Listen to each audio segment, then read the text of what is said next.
Amados hijos de Dios, iniciaremos el módulo con una buena noticia, que resultará no solo edificante para sus vidas, sino también refrescante en medio de un mundo convulsionado por las malas noticias que a diario recibimos.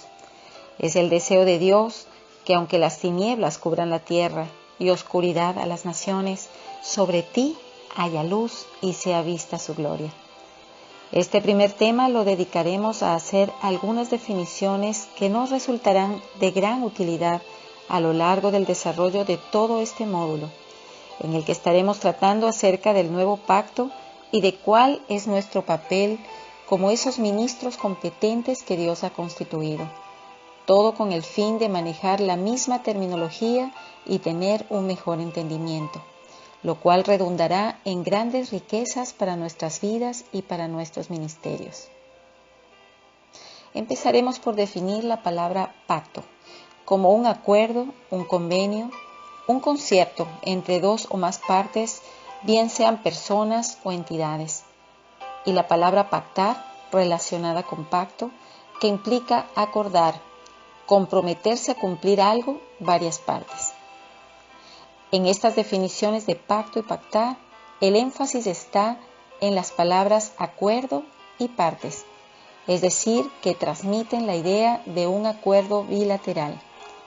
La palabra usual para pacto en griego antiguo es súnteke y se refiere a un acuerdo entre las partes en el que ambas están igualmente involucradas con obligaciones conjuntas.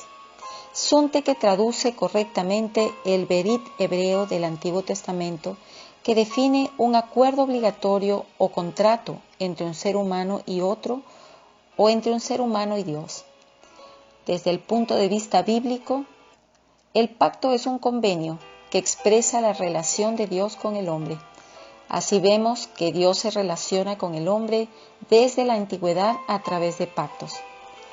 En el Nuevo Testamento, sin embargo, se usa la palabra diateque, referida al pacto, y es la palabra característica de la carta a los Hebreos para describir esta nueva y mejor relación entre Dios y el hombre.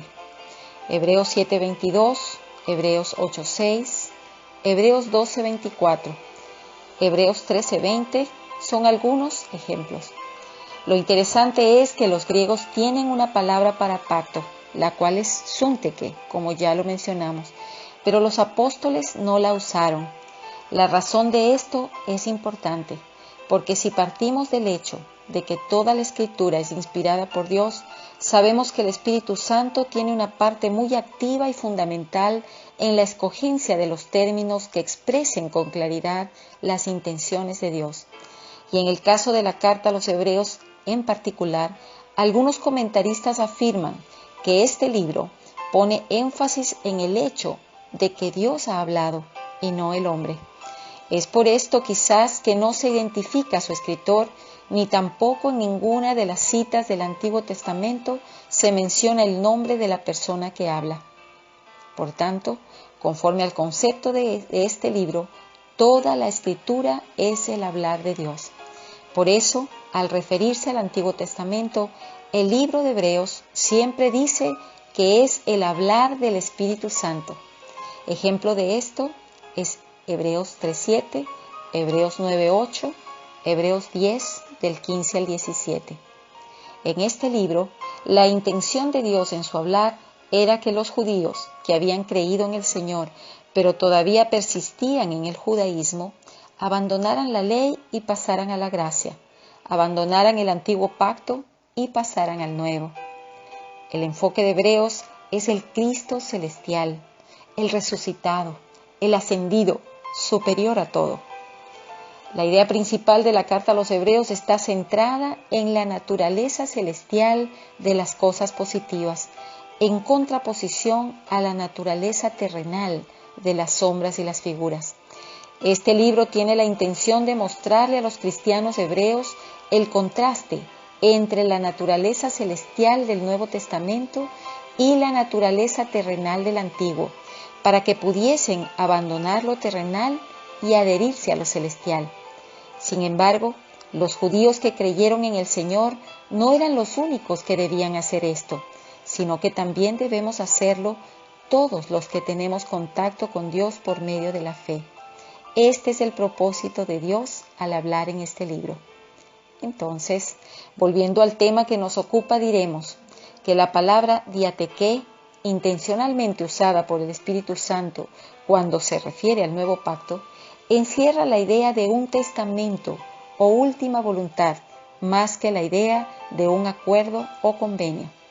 Sunteke define el pacto como un acuerdo bilateral que vincula y obliga a las partes involucradas, mientras que diatequé es más una declaración unilateral de la disposición de la propiedad que una persona hace antes de su muerte. Una vez que vemos la palabra en contexto, se hace evidente que encierra mucho más que la idea de un acuerdo, pues expresa la intención y la voluntad del testador de repartir su herencia por el puro afecto de su voluntad. Efesios 1, del 3 al 11. Pero volvamos a las definiciones y para definir la palabra nuevo recurrimos otra vez al griego, porque nos da más luz sobre la definición a la que queremos llegar. Así, la idea de novedad en griego se expresa en dos términos diferentes. Neos, que significa nuevo en el tiempo, reciente, joven, y kainos, que significa nuevo en naturaleza, por tanto, cualitativamente superior.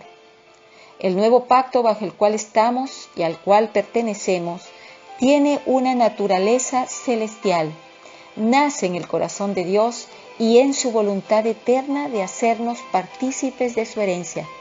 Por eso es más adecuado llamarlo kainos testamento. En este, como en todo testamento, existen dos partes, el benefactor y los beneficiarios. El benefactor es el dueño de los bienes que desea heredarle a los beneficiarios del testamento. El benefactor dispone y da, y los beneficiarios reciben. Y como ocurre a menudo en lo natural, que muchos herederos desconocen las intenciones, designios del testador y la cuantía de la herencia, así también en este Nuevo Testamento, nosotros los herederos y beneficiarios de la herencia, a veces desconocemos el fundamento, la legalidad, el contenido, las intenciones y las disposiciones que Dios en su gracia y gran amor nos ha legado.